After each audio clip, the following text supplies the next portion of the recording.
September 25, 1966, Stamford Bridge, Yorkshire, England. A Norwegian warrior stands alone on a narrow wooden bridge over the River Derwent. He's massive, over 6 feet tall in an age when most men barely reach 5.5. He wears no armor, just leather and furs. In his hands, a two-handed Danish axe, the blade glinting in the afternoon sun. Behind him, across the bridge, the remnants of the Norwegian army scramble to form defensive positions. They're exhausted, scattered, caught completely by surprise. Many don't have their armor. Some don't have weapons. They need time, minutes, maybe an hour to organize a defense. In front of him, on the opposite bank, stands the English army. Thousands of men, fully armored, fresh from a forced march, led by King Harold Godwinson himself. They need to cross this bridge to reach the Norwegians, to end this invasion, to save England. Between the two armies, one bridge, one man. The English advance, a dozen soldiers in mail armor, shields locked, spears forward, professional warriors, Huskels, the elite of Harold's army. The lone Norwegian doesn't move. He plants his feet, raises his axe, and waits. The first English soldier steps onto the bridge. The Norwegian's axe swings in a horizontal arc. The blade catches the soldier at the waist, shears through mail, leather, flesh. The man falls in 2 pieces into the river. The second soldier rushes forward. The axe reprisses, comes down vertically, splits the man's skull through his helmet. He drops. A third, a fourth. The Norwegian is moving now, constantly shifting position on the narrow bridge, using the confined space. The English can only come at him 2 at a time, sometimes only 1. And 1 at a time, he kills them. For an hour, maybe longer, the chronicles disagree. One Norwegian warrior holds Stamford Bridge against the entire English army. 40 men try to cross. 40 men die. Their bodies pile up on the bridge, in the river, creating obstacles that make crossing even harder. The English army, thousands strong, is stopped by 1 man. Eventually, they find a way. A soldier floats under the bridge in a barrel or small boat, thrusts a spear up through the gaps in the wooden planks, drives it into the Norwegian from below. The warrior falls. The bridge is open. The English cross. The Battle of Stamford Bridge becomes a slaughter. King Harold Hardrada of Norway dies. His army is destroyed. The Viking age in England ends. But for 1 hour, one nameless warrior changed history. His stand gave the Norwegians time to form a defensive line. It delayed the English advance by critical hours. And 3 weeks later, those hours would matter. Because while Harold Godwinson was fighting Norwegians at Stamford Bridge, William of Normandy was preparing to invade southern England. Harold would have to march his exhausted army 250 miles south to face a second invasion. The delays at Stamford Bridge, the hours lost because 1 man held a bridge, would contribute to Harold's defeat at Hastings. 1 Norwegian, 1 bridge, 1 hour. And the course of English history changed forever. This is the story of the last great Viking battle. The story of how Harold Godwinson fought 2 invasions in 3 weeks. And the story of an unnamed berserker who killed 40 men and became a legend. To understand how one warrior ended up alone on a bridge facing an army, you need to understand the chaos of 1066. January 5th, 1066. King Edward the Confessor of England dies. He has no children, no clear heir. 3 men claim the throne. Harold Godwinson, Earl of Wessex, most powerful nobleman in England, supported by the English nobility. The Witan, England's council, elects him king the day after Edward does. William, Duke of Normandy, claims Edward promised him the throne years ago, also claims Harold swore an oath to support his claim, prepares to invade from France. Harold Hardrada, King of Norway, claims the English throne through a convoluted connection to previous Danish kings who ruled England. He's the most feared warrior in Europe. His name means hard ruler. He's fought from the Mediterranean to the Arctic. He's a legend. Harold Godwinson is crowned king on January 6, 1066. He knows invasions are coming. William from the south, Hardrada possibly from the north. He mobilizes the English fyrd, the militia, and stations troops along the southern coast, watching for Norman ships. Months pass. Summer. The fyrd is expensive to maintain. Men need to return to their farms for harvest. By September, Harold demobilizes most of his forces. The invasion season is nearly over. William probably won't come until spring. Then, on September 18th, Harold Hardrada lands in northern England with a Norwegian fleet of 300 ships. With him, Tostig Godwinson, Harold's own brother, who's allied with the Norwegians after being exiled from England. The Norwegian army is massive, perhaps 10,000 to 15,000 men. They land near York, the most important city in northern England. September 20, the Norwegians crush an English army at Fulford, just south of York. Northern England's defenses collapse. York surrenders. Hardrada demands hostages and supplies. He's won. Harold Godwinson, 250 miles south in London, receives the news. He has to make an impossible choice. March north immediately to fight Hardrada, leaving the south vulnerable to William, or wait and risk losing northern England entirely. Harold chooses to march. On September 16th, he begins moving north with his housecarls, his professional warriors, and whatever fyrd troops he can muster. It's one of the most impressive forced marches in medieval history, 250 miles in 5 days. His army arrives outside York on September 24. Hardrada and the Norwegians don't know Harold is coming. They think the English are defeated. After Fulford, Hardrada withdrew his army to Stamford Bridge, about 7 miles east of York, to rest and wait for hostages and supplies from the city. It's a beautiful late summer day, September 25th. The Norwegians are relaxed. Many have left their armor on the ships. Some are bathing in the river. It's a peaceful afternoon in the Yorkshire countryside. Then, English scouts appear on the horizon. Then more. Then, the entire English army. The Norwegians are caught completely unprepared. No defensive positions, no armor, scattered across both banks of the River Derwent. The bridge, the only crossing point in the immediate area, is on the English side. If Harold crosses immediately, he'll slaughter the Norwegians before they can organize. It'll be a massacre, not a battle. That's when one Norwegian warrior, sources don't record his name, his rank, or even if he volunteered or was ordered, takes position on the bridge. And for an hour, he holds it alone. The Anglo-Saxon Chronicle describes it simply. One Norwegian held the bridge against the English army and killed 40 men before being slain. The Heimskringla, an Icelandic saga written 150 years later, expands the story. A massive Norwegian warrior, armed with a great axe, held the bridge, killing every Englishman who tried to cross, until an English soldier floated beneath the bridge and thrust a spear up through the wooden planks. Modern historians debate the details. 40 kills seems impossible. The underwater spear thrust sounds like dramatic embellishment. But the core story appears in multiple independent sources. One Norwegian held Stamford Bridge for a significant time, killing many English soldiers before being overcome. Let's consider what we know. The bridge, Stamford Bridge in 1066, was a narrow wooden structure, perhaps 8 to 10 feet wide. Only 2 or 3 men could fight side by side. This neutralizes numerical superiority. The English can't swarm him, they have to come in small groups.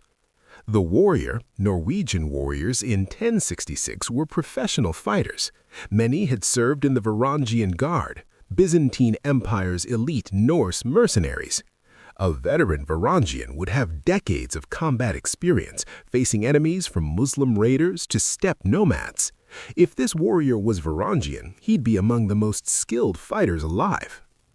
The weapon, a 2-handed Danish axe in skilled hands, is devastating. 6-foot haft, broad blade designed to shear through mail and bone. In confined spaces, it dominates sword and shield combat. The axe can break shields, cut through armor, and kill with overhead or sweeping strikes that are impossible to block. The armor disparity. The Norwegian has no armor. He's fast, mobile, unencumbered. The English huscarls wear mail, heavy, restricting. On a narrow bridge, mobility matters more than protection. The Norwegian can move, dodge, strike. The English are slower, more cautious. The psychological factor. Imagine being an English soldier ordered to cross that bridge. You've just watched a dozen men die. Bodies are piled on the bridge, blood everywhere. This massive Norwegian spattered with blood, killing everyone who comes near him. Your shields don't help, your armor doesn't help, your numbers don't help. You have to step onto that bridge knowing you'll probably die. That's the defensive advantage of a choke point. It's not just physical, it's psychological. Eventually, soldiers refuse to advance. Officers have to order men forward. Some refuse, the delay compounds. For perhaps an hour, the sources vary, this continues. English soldiers cross, die. More cross, die. The Norwegian keeps fighting. 40 kills is likely an exaggeration, but 20, 30, possible. The chronicles say many and a great number. Whatever the exact count, it's enough to stop the English advance cold.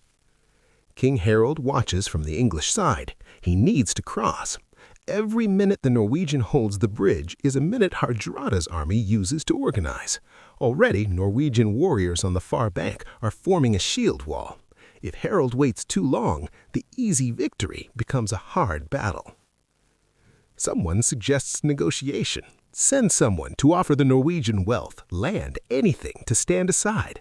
The sources don't record if this happened, but it's plausible. Medieval warfare often involved negotiation. Honor mattered. A warrior this skilled would be valuable. If such an offer was made, the Norwegian refused. He keeps fighting. Finally, according to Heimskringla, an English soldier finds a solution. He gets a barrel or small boat, floats under the bridge, and thrusts a spear up through the gaps between the wooden planks. The Norwegian, focused on enemies in front of him, doesn't see the attack from below. The spear drives up into his body. He falls. The English cross. The Battle of Stamford Bridge begins in earnest. With the bridge open, the English army pours across. Thousands of fresh armored warriors against scattered, exhausted, poorly equipped Norwegians. King Harold Hardrada rushes to organize a defense.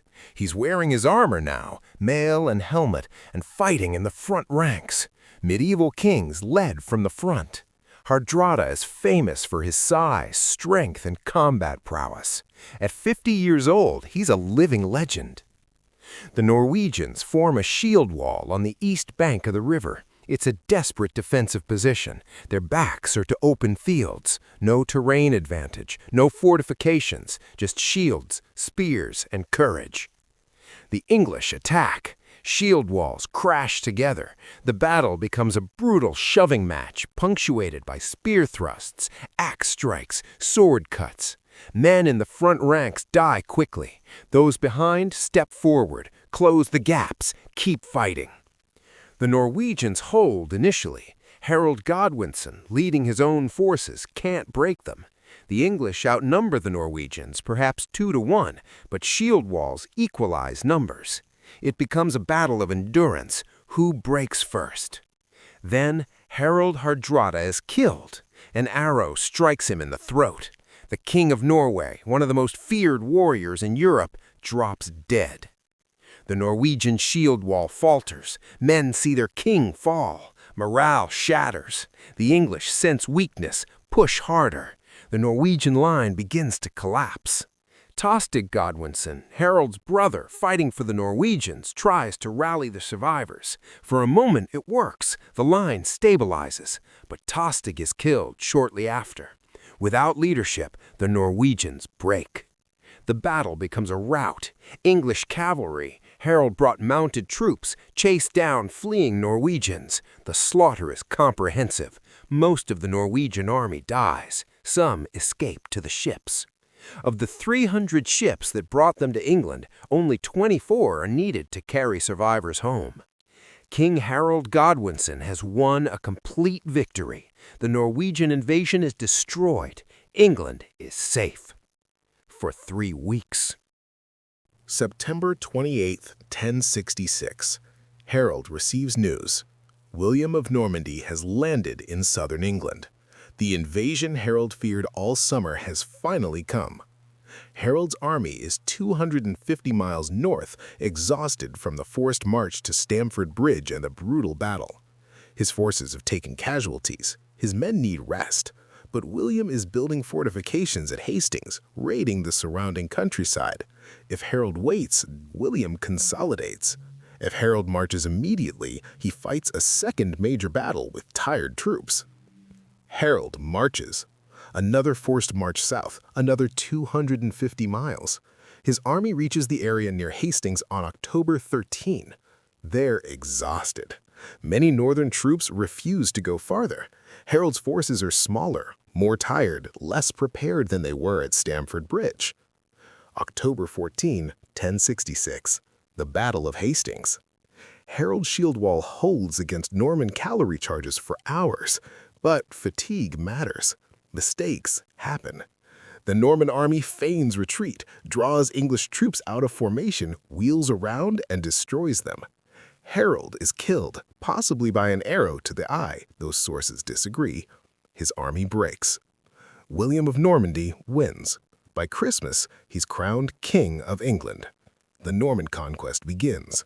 English language, culture, aristocracy, everything changes. Historians still debate what would have happened if Harold had been fresh at Hastings, if his army had been fully rested, if he'd had more time to gather forces. The Normans won, but it was close. A few different choices, a bit more luck, and Harold might have won. And that's where the Norwegian on the bridge matters. That 1-hour delay at Stamford Bridge, the time it took to kill the berserker and cross, contributed to Harold's exhaustion at Hastings, not decisively, not alone, but battles are decided by accumulation of small advantages and disadvantages. 1 hour lost at Stamford Bridge. 2 days lost marching south, exhausted troops at Hastings, mistakes made, battle lost.